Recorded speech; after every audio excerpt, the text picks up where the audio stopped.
G'day guys, today we'll be doing a quick walk around one of our newest vehicles in our fleet, the TCX Amarok. Let's go check it out. First up we have our new TCX Tray. So this one was actually one of the first vehicles to have our new TCX trays. She's 1800 long and the canopy on top of it is a new TCX one as well. And that one's 1650 long, so it just gives that 150 lift on the back and allows for jerry can holders, that sort of stuff to be stable. We'll go into the inside. So on this side here, I normally like to split it out, having sort of your eating and living on one side and then your tools, spare parts on the other, sort of dirty gear as such.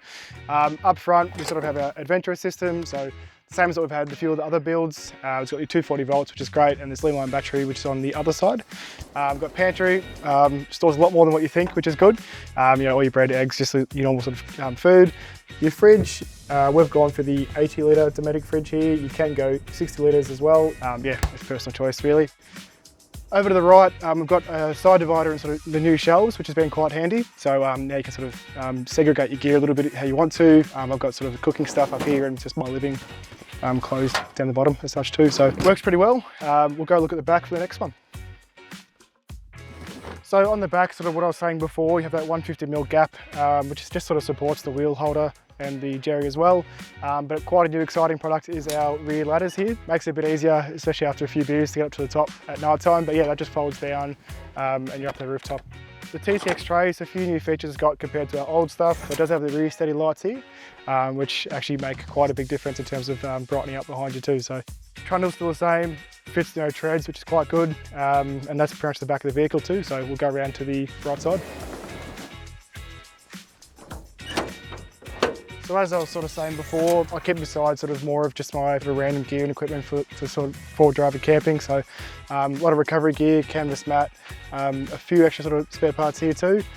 Camp chairs, I took the half divider out on that way just so they could fit all the way through. Got some spare room behind the fridge as well, so it sort of adds that versatility of using it how you like in different sort of setups. Before I actually had the rooftop tent, you could actually take this divider out and I had the swag going all that way too. In the drawer, just got tools, things, so a few sort of trackside repairs. It's always good to have handy.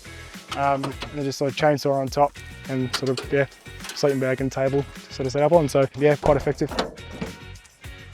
And to finish it all up, a few more tweaks to the Amarok we've done. So we've got the off-road animal bull bar here at the front. Very much one of my favourite parts of the vehicle. It's got still the nice hoops, but that Predator style and feel to it, so I quite like it.